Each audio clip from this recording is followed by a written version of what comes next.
Hello everyone, this is Manish. Welcome back to our YouTube channel Corpus Juris. आज के इस video में जो है हम पुलिस अधिनियम 1861 का जो निर्वचन खंड है उसका जो डेफिनेशन नंबर 6 है उसके बारे में हम डिस्कस करने वाले हैं। डेफिनेशन नंबर 6 जो है प्रॉपर्टी को डिफाइन करता है, यानी कि संपत्ति को जो है संपत्ति के बारे में बताता है। क्या बताता है? सबसे पहले बैरेक्ट को देखेंगे तो ये बताता है संपत्ति शब्द के अंतर्गत कोई जंगम संपत्ति, धन या मूल्यवान प्रतिभूति आती है। बस इतना ही है। संपत्ति शब्द के अंतर्गत कोई जंगम संपत्ति। देखो, जंगम संपत्ति का मतलब होता है चल संपत्ति। ठीक है। अब देखो, चल संपत्ति को इंग्लिश में हम कहते हैं मूवेबल प्रॉपर्टी, यानी कि ऐसी प्रॉपर्टी जो मूव कर सकती हो। ठीक है। जैसे मान लो अगर हमारी बाइक है तो क्या एक चल संपत्ति है। कोई ज़रूरी नहीं कि उसको चलाएंगे तो ही चल संपत्ति होगी। हमारे पास पैसे हैं, नोट है, चल संपत्ति है। ठीक है। यानी कि जो भूबद्ध, ऐसी कोई प्रॉपर्टी जो भूबद्ध ना हो, ज़मीन से जुड़ी ना हो, वो चल संपत्ति कहलाएगी, सामान्य भाषा में अगर समझा जाए तो। ठीक है।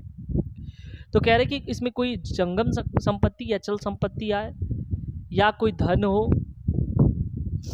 जेवर गहने कुछ भी हो सकता है। मूल्यवान प्रतिभूति हो। मूल्यवान प्रतिभूति का मतलब ये होता है कि जैसे कि मान लो मेरे पास ऐसे कोई कागजात है जिसकी कोई वैल्यू है। ठीक है। सोच लो घर के कागजात हैं या ज़मीन के पेपर हैं, तो इसकी कोई न कोई वैल्यू है। सोचो मैं चेक पे साइन कर दिया।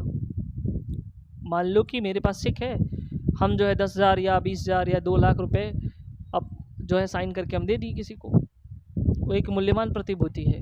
तो कहने का मतलब ये है कि फिर से सुन लो कि संपत्ति शब्द को ये अधिनियम जो है कौन कौन सी चीज़ों को समाहित करती है।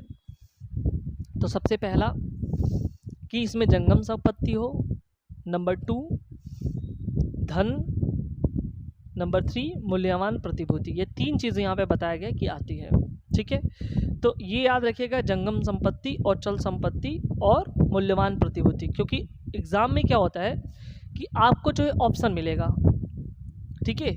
और कोई इसमें एक या तो मिसिंग कर देगा, जैसे मान लो कि बोलेगा कि पुलिस अधिनियम 1861 के अधीन संपत्ति शब्द के अंतर्गत कौन कौन सी चीज़ें आती हैं।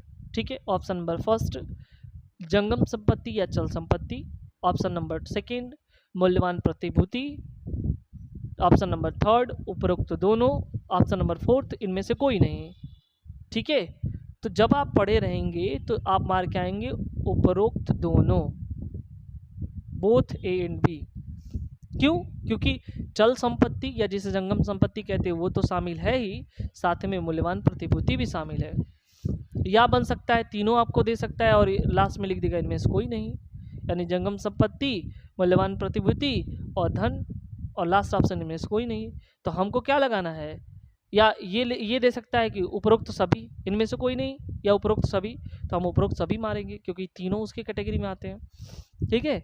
तो क्वेश्चन का थोड़ा सा मॉडल जो है इस तरह से बन सकता है। तो हमको पता चल गया कि संपत्ति में क्या आते हैं, लेकिन साथ में हम ये भी देख लें कि अगर संपत्ति जो है, ठीक है, तो उसमें जो चल संपत्ति है उसको जो है आईपीसी के सेक्शन किस में डिफाइन किया गया है, तो आईपीसी के सेक्शन 22 में जो है चल संपत्ति को बताया गया है। और वही जो है मूल्यवान प्रतिभूति की बात करते हैं तो आईपीसी का जो सेक्शन 30 है वो मूल्यवान प्रतिभूति को जो है बताता है। आई होप ये चीज़ें आपको समझ में आया। Thank you so much.